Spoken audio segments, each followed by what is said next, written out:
미주 한인들의 정치 이야기, 미쿡 정치 농장.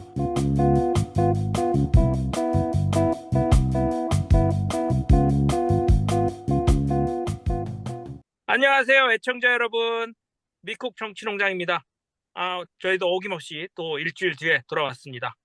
우리가 총선 이야기 같은 것들을 많이 하게 되는데요. 아무래도 시기가 시기인지라 여러 당이 있는데 이낙연 당인지 이준석 당인지 이름도 모르고 당이 몇 개나 있는지도 모르고, 그래서 이번 시간에는 총선 때 비례대표로 투표할 수 있는 당에 대해서 좀 알아보는 시간을 가졌으면 좋겠습니다. 네, 특히 우리 미주에 계신 분들은 뭐 출장 오신 분들이야 뭐 한국 사정을 알겠지만 여기서 좀 몇 년 머무시는 분 같은 경우는 이 국내 정당의 상황에 대해서 모르실 수가 있을 것 같아요. 그래서 이제 투표가 한 달 앞으로 다가온 거 아닙니까? 예, 그래서 도대체 뭐 출마자가 누군지 어떤 정당들이 있는지 한국에 이런 거를 우리 미쿡 정치농장에서 안내를 해드리는 것이 좋겠습니다. 우리 양희님께서 이 당 정리 같은 것들을 꽤 꼼꼼하게 해주셨습니다, 오늘도. 그래서 양희님의 이야기를 좀 들어보죠. 우리 염소 아저씨께서 대한민국 정당 수가 몇 개냐고 얘기를 딱 하는데 제가 저도 까맣더라고요, 머리가.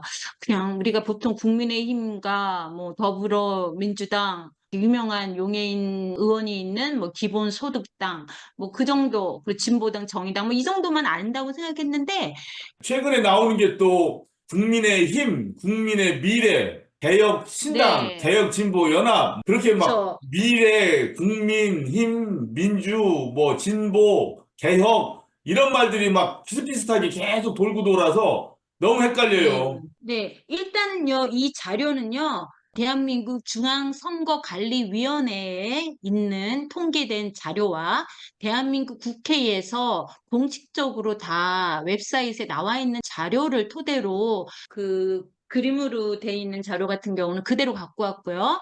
이 나머지는 제가 엑셀로 조금 이렇게 정리를 좀 해봤어요.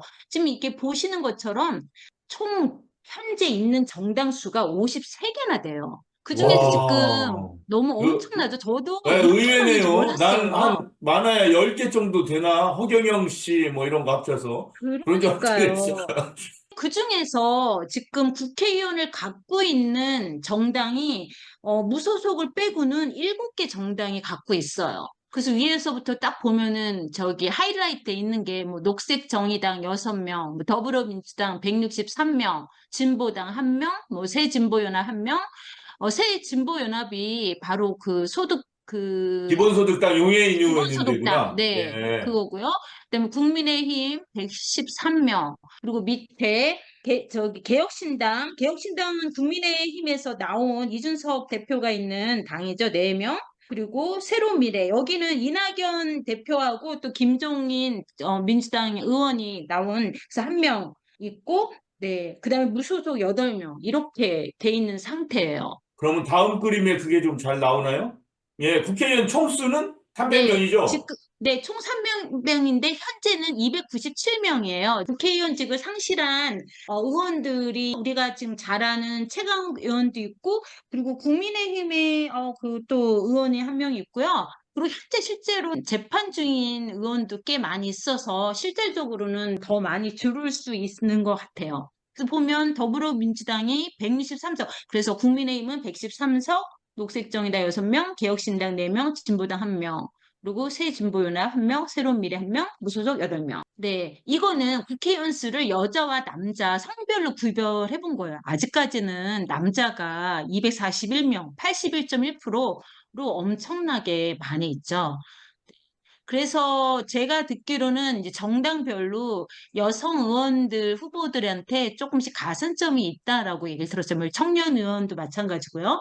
그런 식으로 좀 변화를 깨하려고 노력은 하고 있는 걸로 알고 예, 있습니다. 왜냐하면 국회의원이라는 것은 국민을 대변하는 거잖아요. 네, 예, 그러니까 국민의 성비로 보면은 남성, 여성이 거의 비슷한데 국회의원도 그렇게 되면 네. 사실은 비슷비슷해야 되죠. 50% 정도. 이거 보시면 알겠지만 당선 횟수별로 초선이 155명, 297명 중에서요. 155명. 그리고 그다음에 재선 두 번 당선된 사람이 69명, 3선 40명, 4선 20명, 5선 12명, 6선이면 1명 있어요. 6선이라고 하면요. 우리가 4년씩 하면 24년 동안 국회의원을 했다라는 거예요. 정말 대단한 거죠. 그래서 도대체 그 6선 의원이 누군가 봤더니 더불어민주당의 대전 서구 박병석 의원이 6선을 했어요. 그리고 그 와. 다음에 보면은 이제 5선 중에서는 5선은 지금 꽤 많아요. 12명으로. 딱 보시면 알지만 뭐 국민의힘, 무소속, 뭐 더불어민주당 여럿이 있죠. 그 외에는 무소속 의원이 또 누군가 궁금해서 좀 봤거든요. 한번 무소속 김남구 의원 같은 경우는 민주당 소속이었는데 저기 민주당에서 탈퇴를 해서 지금 현재 무소속이 있고 뭐 윤미향 의원 같은 경우도 마찬가지로 그 진보당 쪽에 있다가 나왔고 이런 식으로 그렇게 나온 분들이 많이 있습니다. 보면은 30대가 7명이나 돼요. 그리고 40대가 24명, 3명, 그리고 50대가 116명, 그리고 60대가 134명. 그래서 그리고 70대 이상이 17명인데 지금 보시면 알겠지만 60대 이상이 가장 많은 수를 차지하고 있어요. 국민의힘 한동훈 비상대책위원장이 계속 민주당을 그 운동권 세대들이 잡고 있다. 계속 그 비판을 많이 하잖아요. 우리가 보통 운동권 세대들이 그 586이라고 얘기하는 50대들이 많이 있거든요. 근데 보면 실제는 60대, 그러니까 이미 그분들보다 조금 더 윗세대인 분들이 많은 국회의원을 지금 하고 있다는 걸 알 수 있어요. 40대가 의외로 적네요. 난 꽤 많이 있을 줄 네, 알았는데. 이렇게, 예, 그러니까요. 양희님이 진짜 이렇게 정확하게 자료를 가지고 오니까 눈에 보이네요, 정말. 예. 그쵸. 네. 그러니까 어떻게 보면 보수적으로 가고, 그러니까 국민을 대표해야 하는 국회의원들이 너무 50대, 60대 다 몰려 있으니까 많은 정치들, 그 새로운 법이라든가 그런 것들이 좀 옛날식으로 새로운 변화들을 빨리빨리 못하는 이유가 되는 것 같아요. 네. 아유, 예, 제 형님들하고 예, 동생들, 아우님들 잘 좀 해주시기 바랍니다. 예. 네. 정당 설립수를 설립 연도별로 이렇게 보여드리고 싶었던 이유는 2007년도에 설립된 게 지금 가장 오래됐어요. 그러니까 물론 민주당이나 그리고 이렇게 국민의힘 보수를 대표하는 국민의힘 같은 경우는 계속해서 개명을 하다 보니까 그 이제 설립 연도가 달라져서 그렇지만 사실은 오래됐잖아요. 근데 그렇죠. 이렇게 네. 오래된 정당이 사실은 없다라는 거예요. 그냥 가장 오래됐다고 하는 게 2007년, 그러니까 17년밖에 안 된 거거든요. 그리고 2020년, 저희가 21대 바로 전에 국회의원 선거를 할 때 새로 굉장히 많은 당이 또 설립이 됐고요. 하긴 그리고 나서 예, 미국의 민주당과 공화당 생각해 보면 뭐 계속 이어오잖아요. 뭐 바뀌는 게 하나도 없죠. 그러니까요. 이름도 네. 똑같고 다. 맞아요. 그러네. 저는 그렇게 민주당이나 이제 옛날에는 공화당이라 그랬는데 지금 이제 국민의힘 이 두 정당이 그 정체성은 나름 지켜왔지만 이름을 이렇게 계속 바뀌면서 마치 이제 새로운 정당처럼 변화하는 거가 어떻게 보면 좀 부끄러운 것 같아요. 그 새로운 명으로 바꾸는 이유 중에 하나가 기존에 있던 정당이 너무나 많은 비리에 연루되거나 문제가 너무 많이 되니까 쇄신을 하기 위해서 과거를 다 한마디로 갖고 있는 그 때를 다 씻어내는 게 아니라 예, 감추려고 그런 그렇죠. 앞에 변화를 갖는 것, 거나 예, 마찬가지거든요. 앞에 이미지를 다 지워버리려고 그러니까 그러니까요. 청산하려고 새롭게 자꾸 네, 만들다 그래서 그런 보니까 게 조금 좀 부끄러운 게 아닌가 싶고요. 음, 그다음 네, 여기 이 표의 맨 밑에를 보면요. 2024년도에 개혁신당, 사회민주당, 새로운 미래, 국민의 미래, 그리고 태권당 이렇게 정식으로 이게 등록이 돼 있는 당이 이렇고 아마 요즘 제가 듣기로는 조국신당도 새로 창당을 했고 등록을 지금 한 걸로 아는데 여기 아직 안 나타난 거 보면은 그 모든 등록 절차가 다 업데이트 안 돼서 그런 것 같아요. 그래서 예를 들면 개혁신당 같은 경우는 아까도 말씀드렸지만 이준석 대표가 국민의힘에서 나와서 설립한 당이기 때문에 뭐 언젠가는 다시 국민의힘으로 돌아갈 거라고 예상이 되고요. 사회민주당이 새 진보연합으로 바뀌는 것 같아요. 특징이 조금 와 이거라고 생각했던 게 슬로건을 민주당보다 노무현답게 정의당보다 노회찬답게라고 슬로건을 갖고 있는 게 제 눈에 확 들어왔어요. 어, 그리고 새로운 미래 이낙연 대표가 그리고 김종민 의원이 지금 같이 하고 있는데 여기는 개혁신당하고 창당할 것처럼 지난주까지 했다가 결국 깨졌잖아요. 그래서 어떻게 될지 좀 우리가 궁금하고요. 그 다음에 국민의 미래가 국민의힘의 위성정당이에요. 원래 아, 전에도 네. 위성정당이 있었잖아요. 저는 궁금했어요. 도대체 국민의힘이 비례정당을 만드는 걸로 아는데 뭔가 했더니 국민의 미래였어요. 그 다음에 또 맨 밑에 해골당이라는 게 있어요. 이게 도대체 뭔가 하고 봤는데요. 종교 정당이래요. 그래서 용의 제국이라는 자체 국가를 선언한 그 사이비 종교 정당. 그래서 뭐 사실은 뭐 관심을 둘 필요도 없고 그래봤자 뭐 몇 표나 뭐 국회의원이나 나올지 의문스럽긴 한데 그래도 이게 되게 좀 신기하다 생각을 했고 지금 현재 대표로 있는 방상용이라는 사람 보니까 전에 국민의힘 당대표까지 출마 선언까지 하고 그랬었더라고요. 음, 그랬지만 별로 이렇게 크게 사람들의 관심을 끌지를 못했고요. 제가 또 위키백과에서 좋은 자료가 있어서 이거를 갖고 왔는데요. 이거는 이제 21대 국회의원 선거 2020년 4월 15일 날 있었잖아요. 그리고 2024년 2월 20일 기준으로 해서 그 변화된 걸 보여줬어요. 이 정당 중에서 교섭단체는 더불어민주당하고 국민의힘밖에 없는데 일단 그러면 여기서 교섭단체가 뭔지를 한번 잠깐 짚고 넘어가야 될 것 같아요. 뭐 많은 분들이 알고 계시겠지만 국회에서 의사 진행에 관한 중요한 안건을 협의하기 위해서 일정 수 이상의 의원들로 구성된 의원단체를 교섭단체라고 하고요. 대한민국 국회법 제33조에 의거해서 20인 이상인 의원들로 구성되어 있는 그 당을 교섭단체라고 하고 현재 대한민국에는 두 개밖에 그래서 없는 거예요. 음, 이렇게 밑에 보면 비교섭단체가 이렇게 나와 있잖아요. 미래한국당 같은 경우는 전에 2020년 21대 국회 총선 때 국민의힘의 이름이 미래통합당이었어요. 미래통합당이 저 때만 해도 21대 선거할 때만 해도 미래통합당이었다가 2022년 4월 18일에 국민의힘으로 변경을 했대요. 그러니까 이게 미래통합당 이름을 이제 국민의힘으로 변경을 했고 미래한국당은 그때만 해도 미래통합당으로 합당을 했고 미래통합당이 국민의힘으로 변경을 한 거예요.